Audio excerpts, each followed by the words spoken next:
One more card. So I'm sitting here on my lunch break at the end of it, got about 15 minutes left, and been spitting out spoiler after spoiler. And what's one more? So welcome in, fam. Much love, Trav here.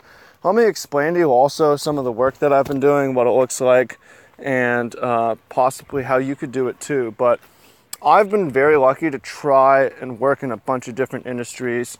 I've worked in all sorts of food service, been a server, been a cashier, been a food prep. I worked in the dish room. Thanks to University of Washington, I got to do a lot of that. Worked in a taco truck. I worked event staffing for Landmark. I worked as an intern at Wizards of the Coast, doing marketing and helping develop some of these sets. I worked as a basketball coach, various sorts of labor, internet marketing. I helped run like one of those mud run events, throw one of those, and all sorts of blogging and coaching, life coaching, fitness coaching, setting up businesses for that, selling content, selling carts. So I've done so many different things, and I'm a big fan of the internet, but one of the things that stuck with me the most is working with my hands in the soil, my feet in the soil, farming. I started volunteering at first a community garden, then volunteering on a farm. I started in 2015. It's only been about 3 years since I started doing this. And coming back to that in between tournaments and looking forward, this is my grounding, this is my home base. And when I was in Hawaii in 2016, because I got lucky in top 8 at GP Portland, and it happened to be Hawaii, and I happened to have a friend in Hawaii who knew about a cool farm out here, farm community. Real cool farm. We do like nearly 100,000 pounds of produce a year. We had a $60,000 month this year. Things are looking up for us. We planted 169 fruit trees.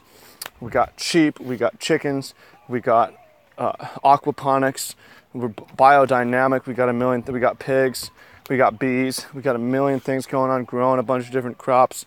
Yesterday, Monday, we harvested, washed, processed, and sold and shipped out about 400 pounds of premium salad greens, among other things. And my job, my role, a lot of it is the heavy carry.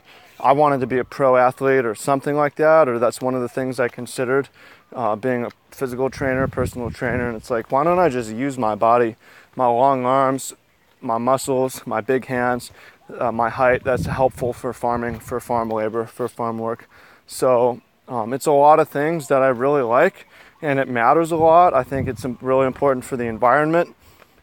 I think it's really important for mental health and physical health to be in this line of work. So if you want to give it a try, I recommend going to Volunteer Day, is how I started at a local farm. You can get to try it before you buy it, or Volunteer Day at a community garden, or just start gardening, start growing. It's a great hobby to have. But we start at 6:30, start off by feeding the animals, caring for the animals, and then today harvested some greens and did some weeding, and then spent a couple hours in the early morning or in the mid-morning.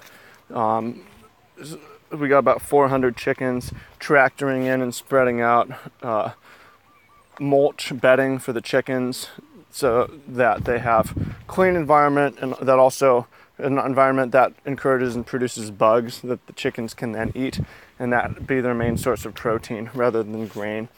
And then coming back the afternoon, 3 o'clock, we take off a couple hours because of the heat, and work on, I don't know what we're gonna do this afternoon.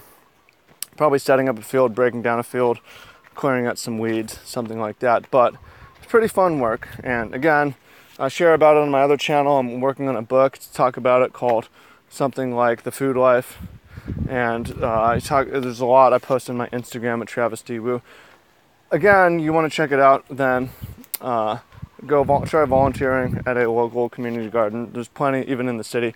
Okay, one more thing before we go on this card. Serious Magic players, you want to get better, you want to work with pro players, you want to mentor, get mentored, people to look at your plays, and you want to get the hot tech in advance and have people to meet at events from our network for team events and stuff like that, then you should check out the Magic Mastermind. There's a link to that down below for serious players, free to apply and to talk to Jerry and figure out if it's good for you. So go check it out. Okay, back, Aurelia, Exemplar of Justice. We have our Mythic 4-drop It's 2/5 flying mentor. When it attacks, you put a +1 counter on another attacking creature with lesser power. At the beginning of combat on your turn, choose up to one target creature you control until on turn that creature gets +2, +0, and trample if it's red and vigilance if it's white. So it's a 4-mana 2/5 blocker, 4/5 flying, trample, vigilance attacker, which is pretty decent. And it's also going to boost other creatures. You send something on the ground. I'm not sure how this stacks, like if you can attack with this in a Chain Whirler.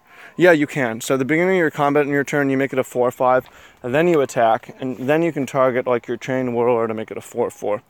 So that's a lot of power for 4 mana.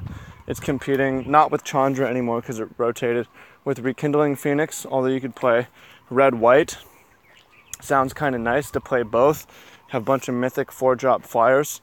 But to me, yeah, this card is definitely strong enough. Also, you get that ability the first turn, so you throw it down for 4 mana. And, you know, any creature gets +2/+0. The abilities depend on